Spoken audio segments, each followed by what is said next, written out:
Ever, never and never ever, ये सारे ever के ही पार्ट होते हैं, तो जिसे आज हम कंप्लीट करेंगे। तो स्टार्टिंग हम करते हैं एवर से। एवर, जिसको हम हिंदी में बोलते हैं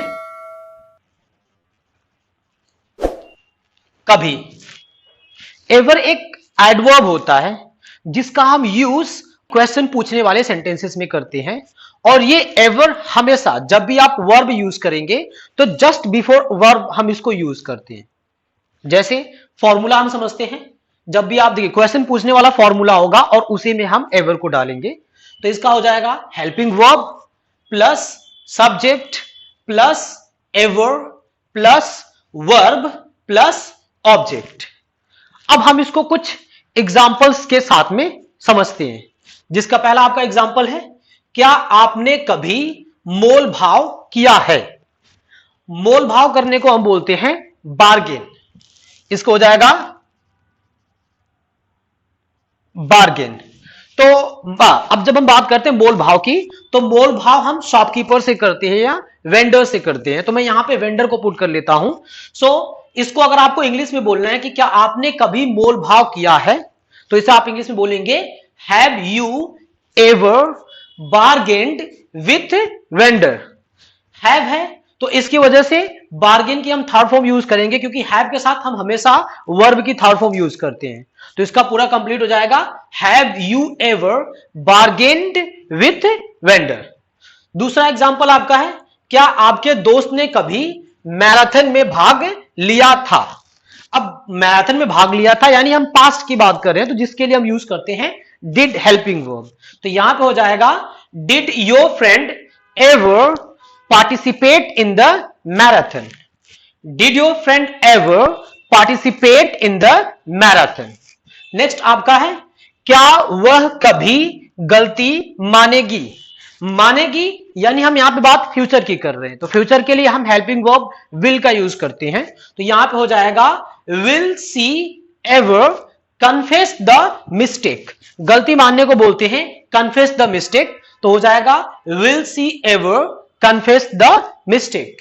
नेक्स्ट आपका है, क्या वो लोग कभी ईमानदारी से काम करते हैं? तो यहां पे देखिए, यहां पे जब प्रेजेंट की बात कर रहे हैं एंड वो लोग हैं यानी एक से ज्यादा हैं, तो यानी अगर हम बात करेंगे प्लूरल की, तो इसके लिए हम जो हेल्पिंग वर्ब यूज करते हैं वो डू होता है। तो यहां पे हो जाएगा do they ever work honestly? ईमानदारी से काम करना, वर्क ऑनेस्टली, तो do they ever work honestly. Next है आपका, क्या आपके चाचा कभी कानून का सहारा ले सकते हैं? देखिए यहां पे हम बात करें कैपेसिटी की, तो कैपेसिटी या एबिलिटी के लिए हम जो हेल्पिंग वर्ब यूज करते हैं वो कैन है। तो यहां पे हो जाएगा can your uncle ever go to the law? कानून का सहारा लेना, जिसे हम इंग्लिश में बोलते हैं गो टू द लॉ, इसका होगा can your uncle ever go to the law. Next आपका है नेवर। नेवर, जिसे हम हिंदी में बोलते हैं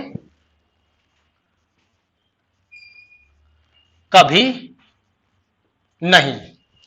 नेवर को हम हिंदी में बोलते हैं कभी नहीं। ये भी एक एडवर्ब ही है एवर की तरह, बट इसको जो हम यूज करते हैं वो इंट्रोगेटिव भी नहीं करते हैं, इसका हम यूज नेगेटिव में, यानी जब हम मना करते हैं, ना में जवाब देते हैं, तब हम इसका यूज करते हैं। इसका यूज करने का जो फॉर्मूला होगा वो फॉर्मूला है subject plus never plus verb plus object. इसको हम दो फॉर्मूले में यूज करते हैं। दूसरा फॉर्मूला होता है कि कभी कभी हमें जब हम सेंटेंस में बातचीत करते हैं तो हमारे हेल्पिंग वर्ब भी होते हैं जवाब देने वाले सेंटेंस में, तो अगर हेल्पिंग वर्ब होंगे तो उसका फॉर्मूला बनेगा subject plus helping verb plus never plus verb plus object. आपको हमेशा ध्यान देना है कि ये जो नेवर है वो भी एवर की तरह जस्ट बिफोर वर्ब आएगा, यानी वर्ब से आपको पहले यूज करना है। चलिए इसको हम कुछ एग्जांपल्स के द्वारा समझते हैं, जिसमें आपका पहला एग्जांपल है वही हमने सेम एग्जांपल्स को जो आपका इंट्रोगेटिव वाला था यानी पूछने वाला था उसी को हमने नेगेटिव वाले में कर दिया है। ठीक है, तो इसका होगा पहला आपका एग्जांपल है मैंने मोल भाव कभी नहीं किया है। तो मैंने मोल भाव कभी नहीं किया है, आप देख सकते हैं यहां पे है कि मैंने इस मोल भाव कभी नहीं किया है। तो इसका जो सेंटेंस बनेगा वो है I have never bargained with vendor. I have never bargained with vendor. दूसरा है मेरे दोस्त ने मैराथन में भाग कभी नहीं लिया था। यानी आप ये बोल रहे हो कि यहां पे आप देख सकते हैं कभी नहीं, यानी मेरे दोस्त ने मैराथन में भाग कभी नहीं लिया था, जिसको हम बोलेंगे इंग्लिश में my friend never participated in the marathon. Past है इसलिए वर्ब की सेकेंड फॉर्म यूज करेंगे, तो यहां पे हो जाएगा my friend never participated in the marathon. Next आपका है वह गलती कभी नहीं मानेगी। तो इसको हम अब आप देख सकते हैं कि यहां पे कभी नहीं है, तो कभी नहीं यानी वही नेवर का यूज करेंगे, तो इसका हो जाएगा कि she will never confess the mistake. She will never confess the mistake. Next आपका है वो लोग ईमानदारी से काम कभी नहीं करते हैं। यानी आप भी देख सकते हैं इसमें भी कभी नहीं है, तो यानी यहां पे भी नेवर ही आएगा। तो इसका आपका जो एग्जाम्पल होगा वो बनेगा इंग्लिश में they never work honestly. They never work honestly. Next आपका है मेरे चाचा कानून का सहारा कभी नहीं ले सकते हैं। आप यहां भी देख सकते हैं कभी नहीं है, इट मींस इसमें भी नेवर ही आएगा। तो इसको हम इंग्लिश में बोलेंगे my uncle can never go to the law. My uncle can never go to the law. Next आपका है नेवर एवर। नेवर के साथ हम एवर को ऐड करके यूज करते हैं।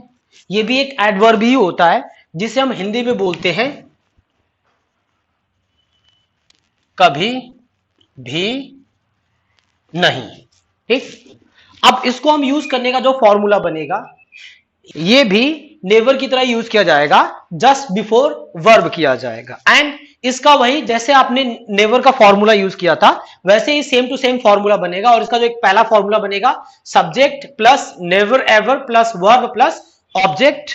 जब आपका हेल्पिंग वर्ब भी इंक्लूड होगा तब वहां पे फॉर्मूला बनेगा subject plus helping verb plus never ever plus verb plus object.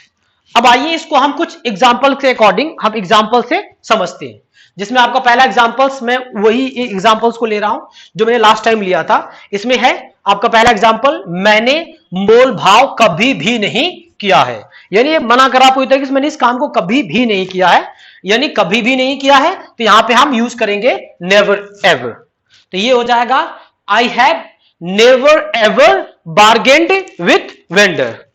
I have never ever bargained with vendor. दूसरा आपका एग्जाम्पल है मेरे दोस्त ने मैराथन में भाग कभी भी नहीं लिया है। कभी भी नहीं, इसका मतलब यहां पे भी आप नेवर एवर का ही यूज करेंगे और इसका जो इंग्लिश में सेंटेंस बनेगा वो बनेगा my friend never ever participated in the marathon. Next आपका है वह गलती कभी भी नहीं मानेगी। कभी भी नहीं मानेगी यानी यहां पे भी आप नेवर एवर का यूज करेंगे और ये होगा she will never ever confess the mistake. Next आपका है वो लोग ईमानदारी से काम कभी भी नहीं करते हैं।